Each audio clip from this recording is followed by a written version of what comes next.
You cannot manage any hormone if you are not managing blood sugar. There is always a way forward, and your body is amazing, can adapt and heal from anything.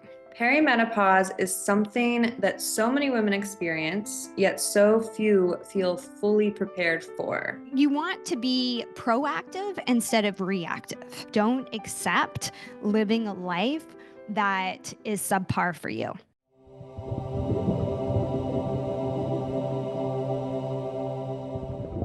Today's guest is Ciara Foy, a women's weight loss and hormone expert, best-selling author of Empowered by Food, and host of the Empowered Feminine podcast. She helps high-achieving women prioritize self-care, balance hormones, and conquer stress so they can live their best lives. Enjoy this interview with Ciara Foy. Perimenopause is something that so many women experience, yet so few feel fully prepared for. What are some of the earliest signs of perimenopause that women often miss? So it's so interesting because I think perimenopause and menopause, the signs that most people are aware of is like hot flashes, right? Like as if that was the only thing. The truth is that there are over 100 different symptoms that go with perimenopause. So some of the first things that women might find that are changing are their cycle. So their cycle might start to get a little bit shorter, a little bit less, predictable. They might have more what they might think of as PMS symptoms, because one of the first things to happen is that there can be a dip in progesterone. And so when we have less progesterone, it sometimes can shorten the second phase of our cycle, our luteal phase. So that's why sometimes the cycle can change. And as we get older into our 40s, there might be some cycles that we don't actually ovulate. So there can be inovulatory cycles. So sometimes we might miss a period. So those little things can be happening, but the other part is there can be changes with more inflammation in your body. We can start because of the shifting hormones. Estrogen can be going up and down, and estrogen is such an important hormone that has a very anti-inflammatory effect on our body, and as well helps to protect us from insulin resistance. So as we go through our 40s, we can become more insulin resistant, and that means that women might notice they're putting on a little bit more body weight. It's a little bit harder to shift, and our stress resilience can go down. So we can feel like, we're not bouncing back the way that we used to. We might feel a little bit more moody. And the other thing is brain fog. So our brain might feel like, a lot of women will say like it has cotton wool on it, because essentially perimenopause is actually shifting in your brain. So it's not just about your ovaries. It's not just about, your body going through this transition where eventually your ovaries will stop operating. It is actually having major shifts in your brain. And so, your cognitive ability can also be impacted. Wow. I was just actually talking to a friend yesterday, and she recently had some tests done, and apparently her estrogen is very high, especially apparently when she's at a certain point in her cycle. It's too high for where it's supposed to be. Could that have anything to do with this at all? She's in her mid to late 30s. What would that possibly mean? Yeah, so you can have estrogen dominance. So what we call that is estrogen dominance, and you can have estrogen dominance in two ways. So one, it could be that your estrogen levels are just too high. So, there's a range of normal, and your estrogen levels might be way too high, but you have normal levels of progesterone. So that would mean that, it's the estrogen itself that we want to look at. It's way too high. So that can be brought on for many different reasons. I see a lot of women who, for example, have gut issues, who are not going to the washroom regularly, so not having regular bowel movements, and tend towards more constipation. They often present with estrogen dominance because our elimination system is so important for getting rid of any extra estrogen that our body doesn't need. So if our body is not able to, have fiber, attach it to that estrogen, bring it out through our elimination system, then it can keep recirculating in the blood. And that's one of the reasons why you could have higher estrogen levels. The other thing is that as you go, so perimenopause can start in your 30s for sure, because it's approximately an 8 to 10 year transition where things are changing very gradually. Some women might not feel it's very gradual, but it's happening over this long period of time. And so the other reason you could have estrogen dominance is not so much that your estrogen levels are just so high, but that in relation to progesterone, they are high because your progesterone levels are not high enough. So we always want to have progesterone opposing estrogen. So, and if, because of stress can be one of those reasons why our progesterone levels might be low, that means that in relation to estrogen, estrogen is still really high, and therefore they're experiencing estrogen dominance. So, yeah, that just kind of gives you an idea, but can that be related to perimenopause? Absolutely. The average onset of menopause is 47 to 52. So, if you do 8 to 10 years, like around that time, then, certainly in your 30s, latter 30s, you could be experiencing some of those symptoms. But I get women, you can definitely have high estrogen in your 20s or even in your teens. If someone is experiencing the first thing that you mentioned, which is, Mhm. going to the bathroom regularly, Yeah. is there a way that they can regulate that? How would you recommend? Yeah, I mean, so I always work on gut health first because, again, there's always a connection between our hormones and our gut health. You can't have one without the other. So, if your gut health is not balanced, if you're not having regular bowel movements, like well formed daily, one is the minimum. You really want to be having at least one good bowel movement, but ideally two, sometimes three, and you want them to be well formed, kind of like a dog's tail, right? So if you again are not having that every day, then that's part of your detoxification system, and that can really impact your hormones. So the very first thing to do is to find out why is that not working properly. So you want to look at food first, so eliminating things that are processed foods that might be inflammatory, and looking at some of the major food allergens, the things that people often eat that they can be reacting to. I myself actually got into this field of work over 20 years ago because I had really poor gut health from a lot of antibiotic use for ear infections as a child and then sinus infections as like an adult in my 20s. So that created a really, let's say, hostile environment in my gut where I was having a lot of bloating. I had a lot of food allergies because of the permeability in my gut, meaning that you can have protein molecules that are leaking into your bloodstream from your gut. And that is when your body mounts a defense and you become sensitive to that food. So, the very first thing you want to look at is, clearing up any kind of inflammatory or highly allergenic foods, really eating lots of anti inflammatory foods, lots of water, lots of fiber, and seeing if you can just allow your body to get back to that place of normal. But ultimately, gut healing requires like the 4 R's, we call them. So you remove which is what I was just talking about. You replace, so you remove the bad stuff, you replace it with the good stuff, you repair, and that usually has to do with supplementation, and that can be herbs and L-glutamine that help to heal the gut lining, and then you re-inoculate. So the last part is the probiotic part. But oftentimes people think, oh, I've got an issue with my gut health, and they just go right to the end, which is the probiotics, without removing, replacing, repairing first. You mentioned insulin resistance earlier.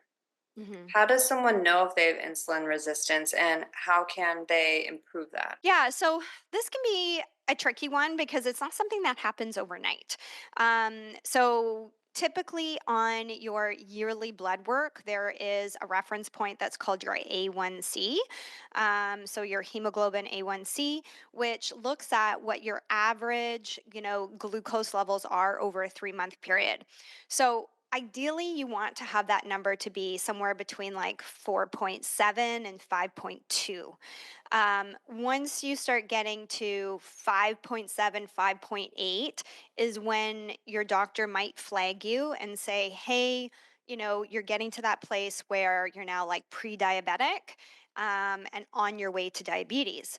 The truth is that that doesn't just happen because of one little decimal point on a blood test. It's been happening over, a 10-year period. So keeping an eye on that number will definitely help for sure.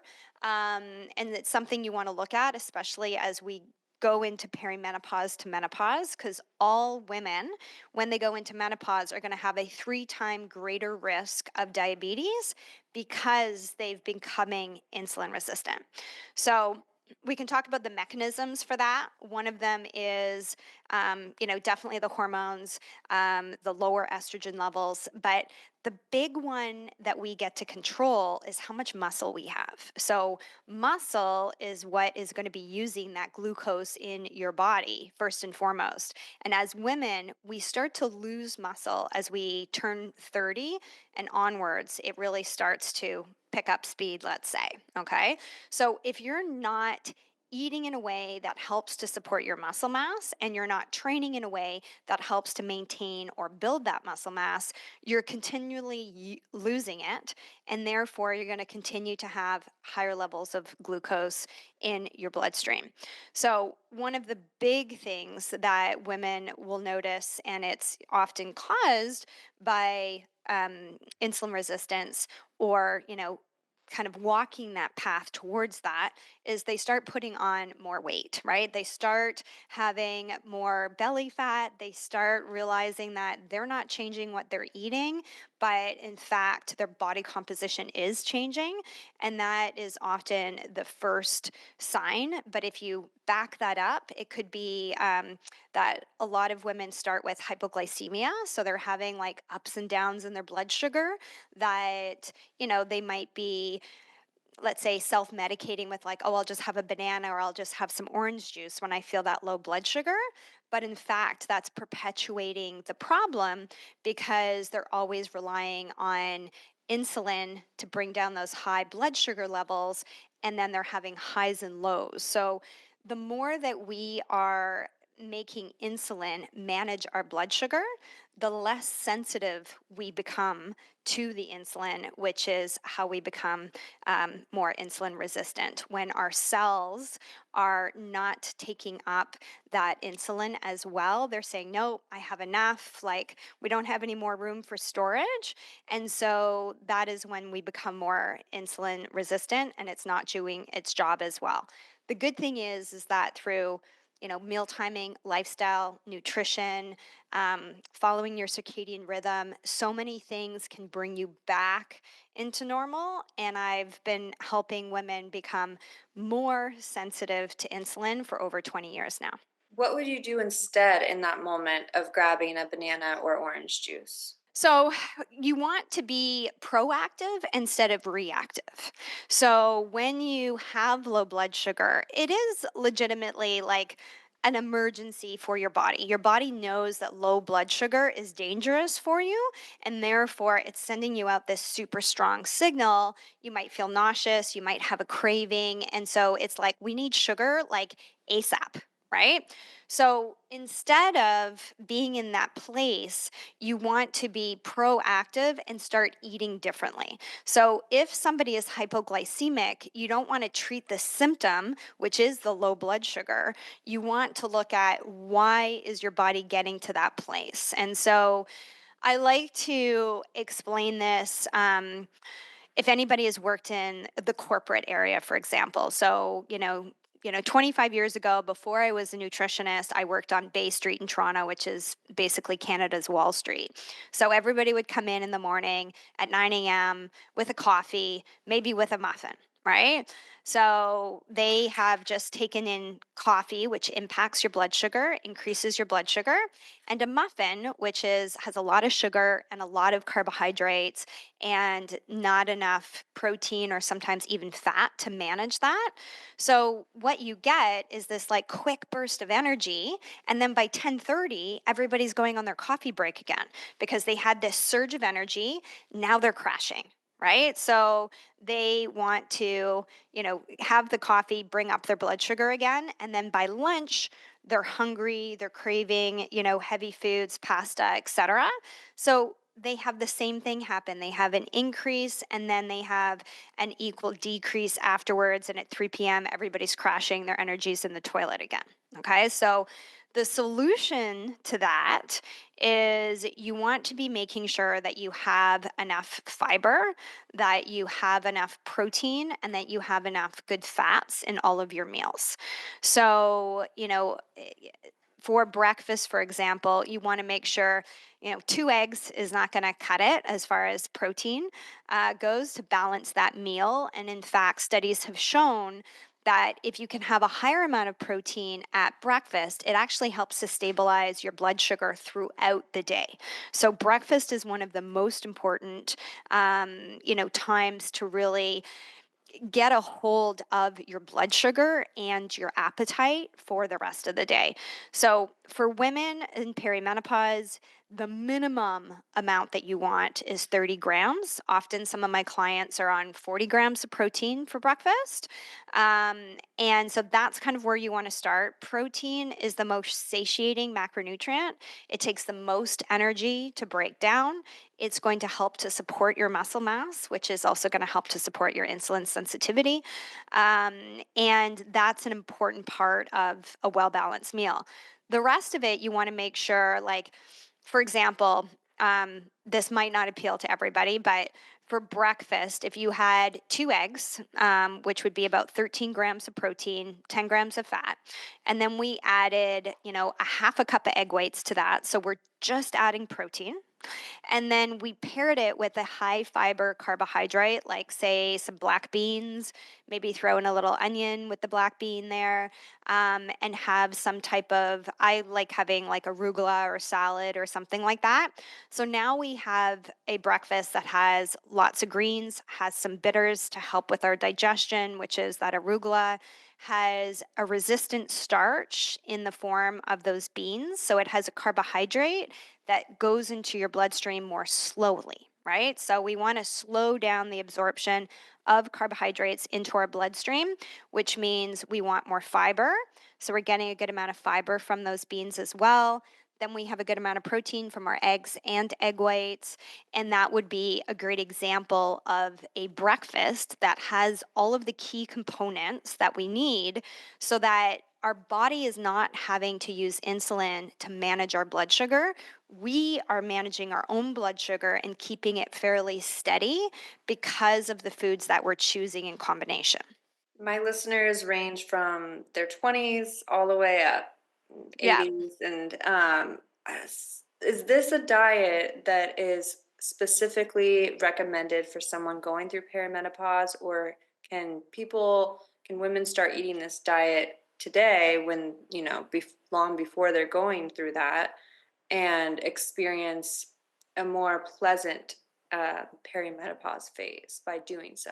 Absolutely. So I've been teaching, blood sugar management and how that connects to all of your other hormones because basically you cannot manage any hormone if you are not managing blood sugar. So it's the foundation, right? So we have, the hierarchy here. There's a bunch of neurotransmitters above, but if we take insulin and cortisol. So cortisol is our stress hormone. Everybody kind of knows about that, are always worried about their cortisol levels. But how we manage cortisol is still through our blood sugar, right? So, insulin is that master hormone that you really want to be focusing on. And what I'm talking about is true whether you want to have a great mood, reduce PMS, have, better periods, more regular cycles, increase your fertility. It is important for everything. So, I do help women with perimenopause, and I'm a woman that's, almost 49 who, defies the odds of, for example, I haven't put on weight, I'm in the best shape of my life. The reason is because I understand all of these things and I've been putting them in place for 20 years. So, I've always been eating enough protein. I've always been making sure that I maintain muscle through the exercise that I'm doing. And that is what helps me to remain youthful, but also healthy and strong, which is what we want our focus to be as we get older. So, you know, the blood sugar management part is not like a fad diet. So often people say to me, like, how do you do, weight loss? Like, there's always a new thing, and how do you stay on top of it? And it just must drive you crazy. And I'm like, no, not the way that I do it, because for 20 years, I've been focused on blood sugar balance, and everything starts from there. That's the science of it. It's not going to change. Right. So, whether you are somebody who is in your 20s who might be suffering with, PCOS, which is basically often PCOS is like another form of insulin resistance. It's caused by insulin resistance. So, again, that is something that we see in younger women, but it's got the same mechanism. And the treatment that I'm talking about is also the same. So, all of these things with respect to blood sugar management, the timing of what you eat, the quality of food, these are important no matter if you are 15 or like 90. Wow, okay. Almost 49. I'm still there. Because wow, if you're not watching the video version of this podcast, I highly recommend, or at least looking at Kira's social media, because yeah, I would listen to everything that you're saying right now. It sounds like, you have obviously figured this out. And yeah, I just want to dig in and soak up all of the knowledge that you have gained over your time working with all of these women on this. I want to talk about workouts. You mentioned that earlier. Is there a specific workout you recommend? Is there a way that we need to start modifying our workouts? Yeah. So, when people say, like, what is the best workout to do? Um, the smart answer to that is always the one that you're going to be consistent with, right? So, first and foremost, you want to build the habit of being consistent. And so, you want to enjoy whatever it is that you choose. So, just movement generally is always going to be a good thing. As we get older, the focus really has to be on maintaining muscle mass. And so we know through clinical studies what is going to help to, you have to stimulate the nervous system enough for change and to support protein synthesis, which is the way in which your body basically repairs muscle and builds it. And we do that through exercise and also through nutrition. So, movement always important. What you want to do is really start getting to a place of once you are consistent with something, and maybe it's a hit class when you're younger, maybe you like berries, maybe you like F45, maybe you love Pilates, right? So doing something is always important, but as you get older, you have to do very specific type of exercise, which is basically progressive overload. And what that means is that you have to be lifting heavy enough that your last few reps of each set should be a struggle. So the last 2 to 3, you should be like almost unable to finish. And you should be working on having more reps or adding more weight each time. And so, how progressive overload is different than, for example, an F45 class where you are lifting weights and you might be, like struggling with it. That will work up to a point, but when you don't have enough rest in between, you're not able to properly recover and then be able to put your all into your next set of reps. So, progressive overload is less intensity from a perspective of like it's not keeping your heart rate as high as maybe a hit class, although you can definitely, leg day can definitely be a high heart rate day, even with progressive overload. But you really want to be focusing on just getting stronger. So you need to, you know, be doing exercise that is stimulating that growth. And that doesn't mean that's the only thing that you can do, because you could do 3 days of progressive overload and you could do 2 days of Pilates or 3 days of Pilates if you wanted, right? But as we get older, we have to really bring our attention to what is actually going to build muscle, right? So, even for myself in my early 40s, I did a lot of F45 classes. I did lift as heavy as possible. I also did those classes fasted at 6 a.m. in the morning. I don't recommend that for women as we go through perimenopause because, as I mentioned, we become less resilient to stress. And so that can actually backfire. Doing too much fasting, doing workouts and cardio fasting is actually the reason why so many women can't lose weight, because their body, those levers they're getting pushed back on because their body is really reading it as an extreme form of stress for them. So in my early 40s, I was able to stay pretty lean, but I didn't have the shape and the amount of muscle that I have now. So now, and in the last 5 years, even when I was in F45, if they were doing like jump squats, for example, I would just pick up some weights and just do weighted squats instead. So I would slow it down as much as possible, and not always be doing things intensely. So, we really want to, as we go through perimenopause, work on getting stronger in the gym.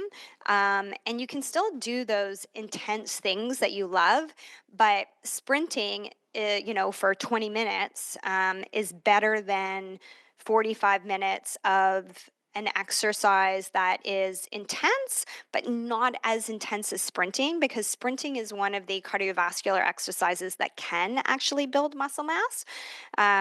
So that's kind of the very long answer to that, because I think just moving and being more active is really important.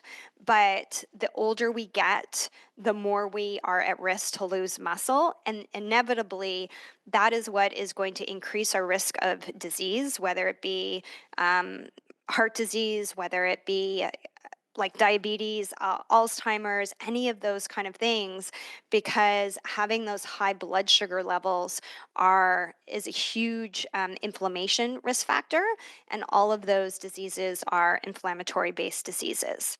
So, we want to hold on to our muscle so we can keep our glucose levels in check. And that is not just a prescription for reducing inflammation, it's also anti aging, and it is also what is going to help keep us strong and prevent inevitable weight gain, disease, and deterioration as we get older. Okay, I gathered from what you said that weight training is the most important, and then you sprinkled in a little bit of cardio. Is that not as important as growing our muscles?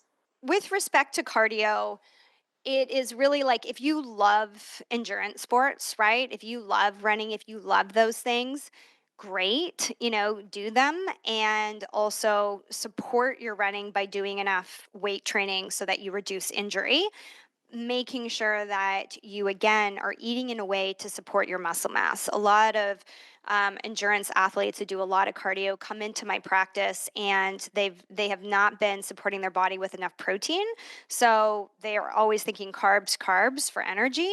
But then they're breaking down their muscle tissue, especially like if you think about it, think about the Olympics. If you look at a sprinter, they are very muscular and strong. But if you look at a marathon runner, they look emaciated and skinny, right? Because they're often breaking down their muscle tissue. So that kind of gives you an idea of why it's so important to, cross train no matter what you love to do. Cardiovascular activity is important because your VO2 max is definitely one of those indicators of longevity. You want to be able to, really support your lung capacity, but it shouldn't be the main form. And, even with respect to weight loss, whether somebody's 20, 30, 40 above, it is something that I utilize appropriately. It's if you are doing cardio all the time, basically the way that our body works is that the more that every time you go to do something, your body wants to get better at it. So, if you run 5K and when you first start doing it, you might be burning 300 calories. As your body gets more efficient, as your lung capacity and everything, if you become more efficient, you burn less calories doing the same amount of activity. And that's what your body wants to have happen, right? It wants to get more efficient at what you have to do. That's why it adapts and changes. So, it's that is why, from a perspective of, weight loss or calories in, calories out, just doing cardio is not going to help people to get where they want to go. It's better when you sprinkle it in for fat loss strategically. But, even with weight training, there are ways of doing it so that you are still, helping, you are increasing your heart capacity enough that you are still getting a good cardiovascular activity that is also still helping to support your muscle mass, right? So I have, myself and, clients and friends of mine who are like in the bodybuilding community, they could be doing lower body exercises and their average heart rate could be 140, 150 just from weight training, right? So, cardio is not the only way that you can get a cardiovascular workout for your heart. You can also, be training in a way that is supporting that as well. Are there any common myths that we have not covered already in regards to perimenopause? I know earlier on you mentioned that a lot of people think of perimenopause and think of hot flashes, mood changes, things like that. But is there anything left that you can think of that you want to debunk?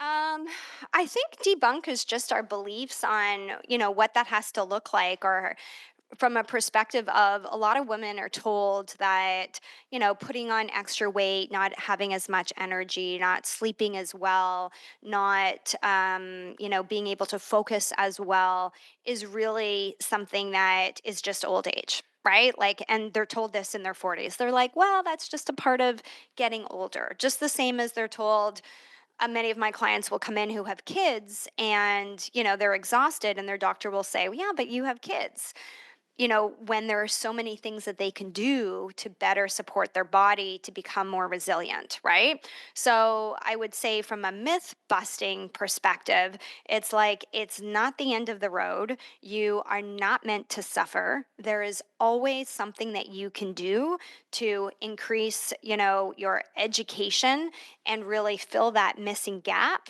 so that you can get back to feeling like yourself in your own body. And that's why women, search me out. Like I said, I'll be 49 in July, so it's not that freaking far away. It's kind of shocking to me. I've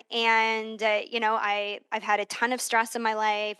I, built a house during the pandemic across the country, 3,000 miles. I was in a family law court battle for 4 years. I have my own business that is a, multi six figure business that I had grown exponentially during that time.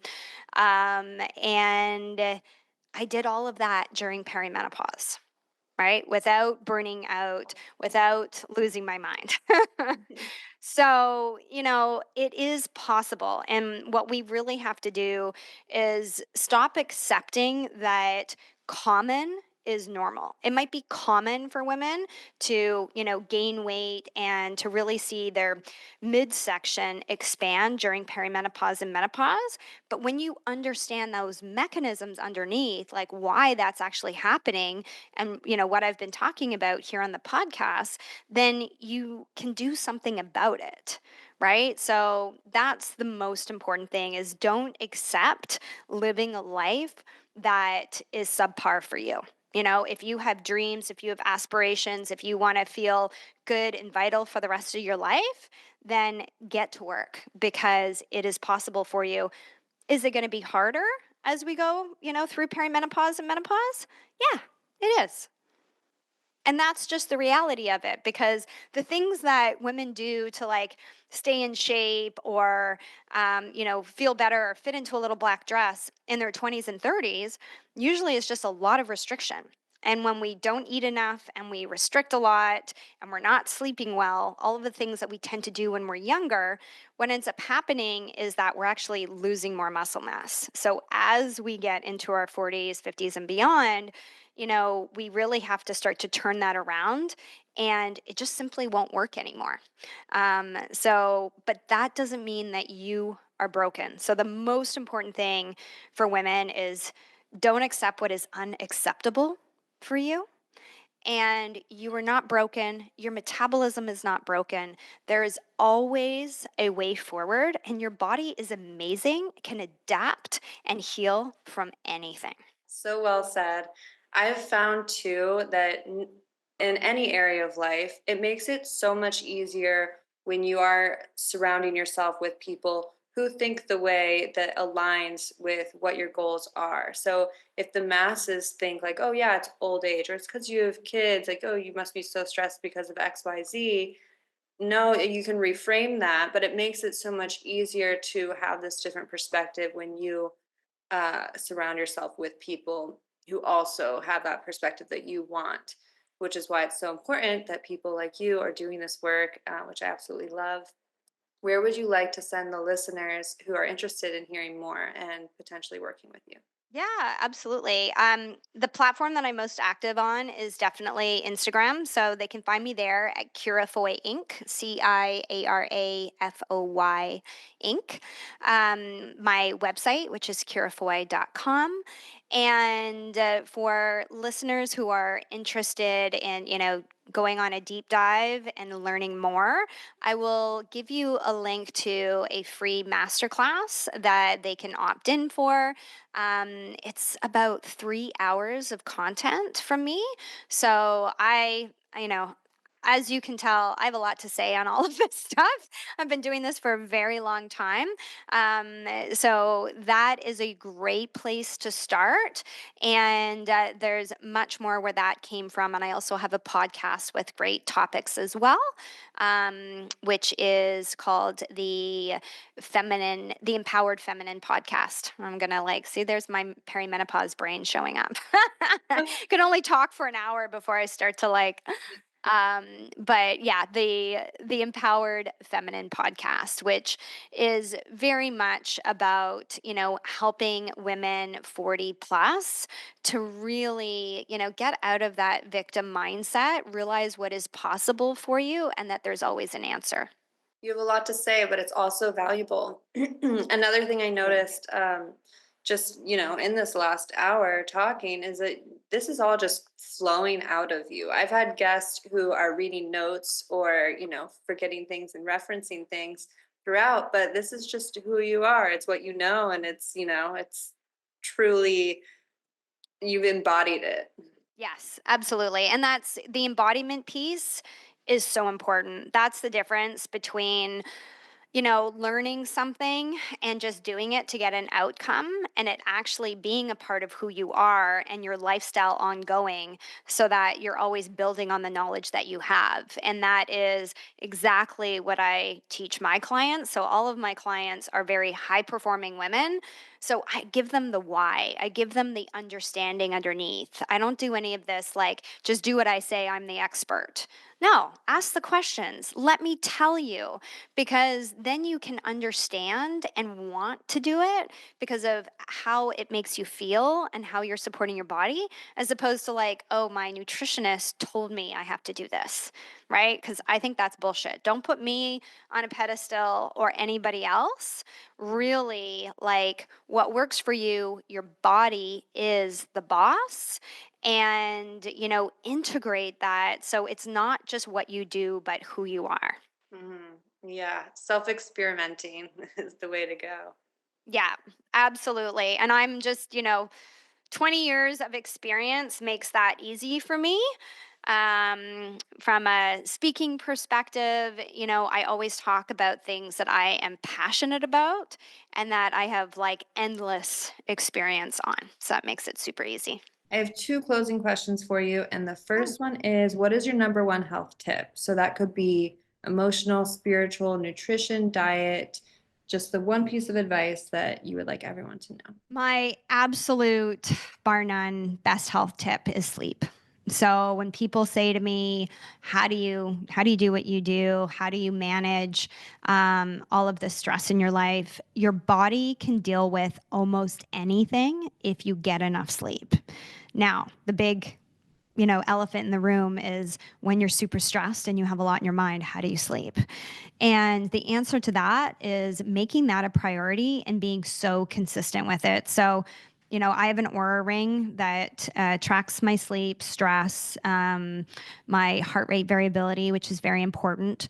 And I am so consistent that in the last 4 years that I've been wearing it, between, traveling between the East Coast and West Coast, so 3 hour time change, my average bedtime is 10:30. My average wake time is like 6:10. And, typically I'm in bed asleep before 10 and then I get up at 6. So having a consistent bedtime within an hour and having a consistent wake time within an hour is the hardest part, but the most important part to get really good sleep. If you can nail that in, make that a priority, everything else will be easier. And that's, hormones, that's focus, that's body composition, that's also supportive for increased insulin sensitivity. So if there is one thing to focus on, it's sleep. I'm curious if you've ever heard of the Sleep 8 bed. Yeah, and so it's like a temperature controlled like mattress cover, right? So I know like a few people, talk about that. I think I actually had a friend that used it as well. Um, so I don't use that. If that was an issue for me from a perspective of sleep, then I definitely would invest in something, anything to really help you to sleep better. But the truth is, when it comes to heat and how your body regulates heat, especially for women in perimenopause, if we're talking about hot flashes, but just anybody, is also comes down to blood sugar. So studies show that the more stable your blood sugar, the better your body is able to manage changes in temperature. So, that's kind of one of the underlying things that really helps to support sleep as well. But I think that, like, anything to do with sleep, a sleep mask, the consistency is the most important part, is always money well spent, time invested, that will always give you the biggest ROI. I mean, it's like, I just can't say enough. Anti-aging, I don't even remember the last time I had a facial, right? People are constantly saying like, "Wow, your skin's so great. I'm almost 49." Good nutrition, obviously, but sleep has a massive impact on how you age. Okay, I have another question on sleep since we're here. Yeah, sure. Would you is it so important that you would recommend taking things to help you fall asleep? Or if you do need to take things to help you fall asleep, then you need to look at that more closely because you don't necessarily want to interfere with what your body's doing. Yeah, so there's a difference. So I don't believe in like sleep medications, basically, taking a drug. Um, People don't feel better, right? So people who take sleep medications don't feel well rested, don't feel that way because it's a drug induced state. So it's very, very different. What I can say is that in 20 years of practice, I have never had a client who we weren't able to make their sleep better. And so it's always possible without those drugs. Now, with respect to supplements, there are definitely things that can help. One of the ones that is very popular that I don't use is melatonin. So melatonin is best for, dealing with jet lag. If I go to the West Coast, taking some melatonin to get me back on the right circadian rhythm, that's the best use for that, in my opinion.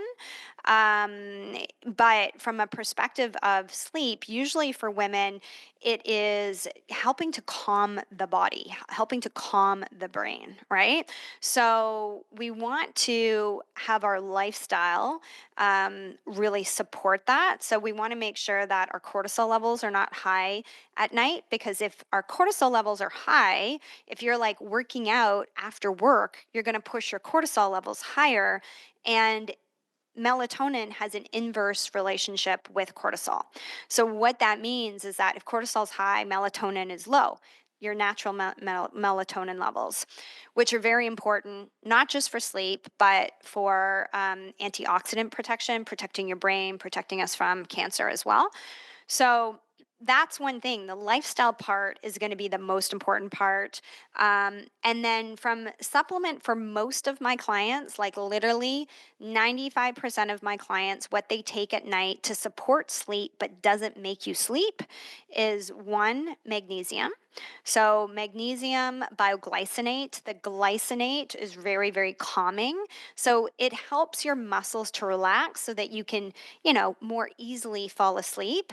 But you can take magnesium bioglycinate at 12 noon. It's not going to make you pass out, right? Like it's not a sleep aid. It's just helping your body get into a more restful place and help your muscles relax. And then the other supplement is an amino acid that I often recommend called L-theanine. So it's very inexpensive amino acid. And basically, what it does is to help to calm the brain.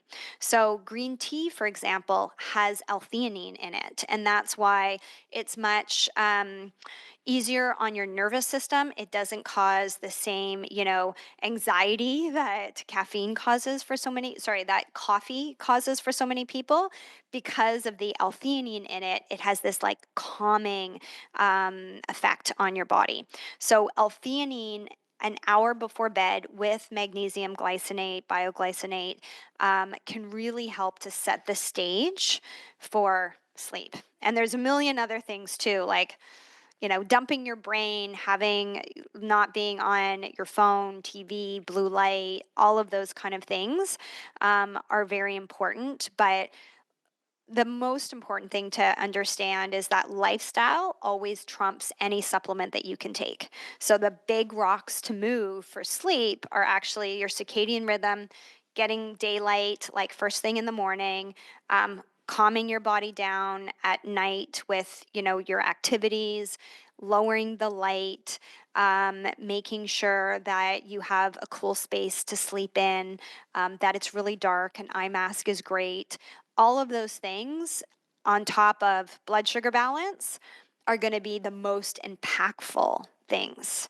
The supplement is just that. It's kind of like the cherry on top, but it's not the thing that's going to move mountains for you. The caffeine in the inside of the green tea isn't going to outweigh the good effects of the L-theanine. So I would not recommend. L-theanine, you're just going to take in a capsule at night. You're not going to use green tea for Oh, it. But during the day, you can use green tea, and it's not going to give you the same jittery effect because of the L-theanine. So green tea has a fraction of the amount of caffeine. So your typical tall Starbucks, which is the smallest size, has approximately 200 milligrams of caffeine. Your average, green tea matcha is between 25 and 50. So it's already a fraction. And then the L-theanine helps it to be easier on your nervous system. So people who are sensitive to caffeine, and a lot of them don't know it. They just think that they're anxious. But then I take them off of caffeine and they're like, wow, I'm not anxious anymore. So I wouldn't recommend getting the L-theanine for sleep through green tea. I still don't recommend anybody, drink green tea after in the afternoon. Like really caffeine, I really try to recommend is before 9 a.m. if you're going to have it, because it has a very long half-life. So it can still be in your system at night. Oftentimes people don't realize that like even one cup of coffee can be impacting their sleep, but depending on how your body processes it, because genetically we're all different, it absolutely can. All right. Final question, I promise. No worries. You get you get to choose a number 1 through 100, and it's going to correlate to a more personal question. Okay. Uh, the number that came up was 77. What's the role of suffering in life? The role of suffering for me is always not being able to surrender to what is. So I think that, there's always going to be challenges in life. I don't think that we have to suffer.